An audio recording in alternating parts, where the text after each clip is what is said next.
Imagine this. You're working for a multi-million-dollar company. They are only successful because of the work that you have been doing. Even though you're doing all this hard work for this company, you never see a penny of any of it.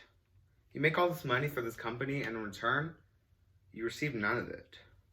College athletes are facing this exact situation right as we speak. Not only are they an athlete with no pay, but they are also a full-time college student, all working for a multi-million-dollar company with no compensation. I am a huge college sports fan, and I have always thought it was wrong that they were providing me with my favorite source of entertainment and never getting paid for it. A lot of investigations, court cases, etc. have came out lately that have struck my interest even more on this topic. Today, I will show you just how bad of a problem this is for college athletes. Then I will tell you my solution to the problem and how they should get paid.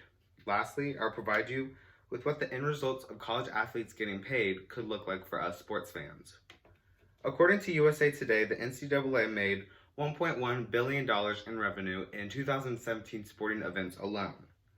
Do you know what percentage of that is going to the actual moneymakers? 0%. According to David Berry, a sports economist at Southern Utah University, one of the most well-known basketball players in the country a few years ago, Zion Williamson, could have made up to $5 million for his game. Zion Williamson only played 1 year in college and missed some of the season due to an injury, and still could have made up to $5 million because of his name and his likeness. But do you know what he got? Nothing. If this problem is not solved, college sports fans will eventually be losing their college sports. Let's take college football as an example.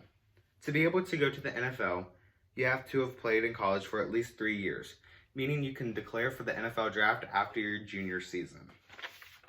However, there is now a new professional football league called the XFL. In the XFL, you do not have to play any sort of college football to sign with an XFL team. So, if these athletes are not getting paid, eventually they are going to leave high school, and if they're good enough, go sign with an XFL team. The NFL rules state that as long as you have been out of high school for at least 3 years after graduation, they can sign with an NFL team.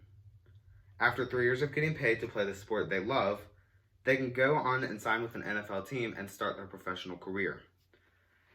Next, let's look at how they could get paid. Now, I know a lot of you that are against college athletes getting paid are saying, then how do you want them to get paid? My plan would be to allow them to receive a salary based off a few different factors.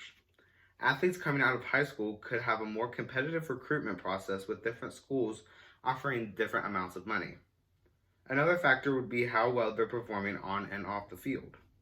It could be a yearly salary, and after each season, coaches and staff of the school can reassess their performance and either give them a pay raise or a pay cut.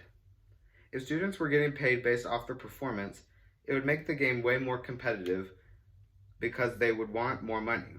The last factor would be the money that each school was receiving. Let's say that Duke won the national championship in basketball, and Wake Forest didn't even make the postseason. Duke would of course have more money to recruit and pay athletes due to the stipends that they would receive for winning the national championship. This plan should work because the NCAA and schools are receiving enough money to execute this plan. Like I said earlier, the NCAA made $1.1 billion in 2017 sporting events alone. USA Today says that Texas is the highest paid program in total revenue, bringing in $219.4 million just in their football program alone. Because of these reasons, there should not be a problem in paying salary for athletes. Lastly, let's talk about what you, the fans, could see out of this. There are 3 things that you could see as a result of paying college athletes. The first is college sports video games. Like this one here, this one is NCAA Basketball 10. If college athletes were able to get paid, the NCAA would finally allow for college sports video games to come back as, this one. Up until 2014, there was college sports video games until Sam Keller sued the NCAA and EA Sports because they were using his name in their video game as a college athlete, like he was, without any compensation for it. According to athleticbusiness.com, the NCAA and Sam Keller settled on a $20 million lawsuit, and that money would go to the various athletes that were used in the different video games over time. The second one is a more competitive recruitment. If a college athlete could be paid to come to your program, you may see smaller schools getting bigger and better prospects due to being able to pay them more. The last thing you would see is more competition in the games.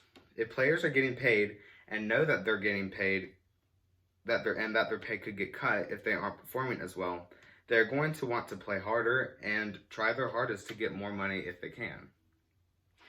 As fans, you will benefit from this by seeing more competitive games, being able to play the video games, and as a result of players getting played, you may see an increase of how long these athletes stay at their school. Right now, a lot of athletes, especially in football and basketball, are staying at their colleges for the minimum amount of time that they have to then go on to the pros and get paid. In football, they have to stay at least 3 years, and in basketball, they only have to stay 1. But if they were getting paid, why wouldn't they stay and finish their education and still get paid to play for their college team? As of right now, there is not much that we, the people, can do.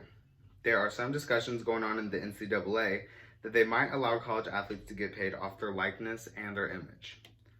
So right now, all we can do is voice our opinions to others in hopes that it will eventually become everyone coming on board to get these athletes paid. So, in order to help these young athletes get what they deserve, I am asking you to think about the speech. Share with others what you think, and together we can get these athletes paid. These college athletes could be making money off of what they are doing for these college programs, but they are getting nothing in return. What I ask for you to do now is to just spread the awareness to people. Share statistics, and I encourage you to do further research to help become more knowledgeable about this topic, and I hope that I have left you with sympathy for these athletes. However, sympathy is not enough, so share. I want to leave you with a quote by Kareem Abdul-Jabbar. He said, "Common decency demands NCAA athletes should be paid. But the only way it will happen is the same way workers got paid throughout American history, through a strong union." Thank you.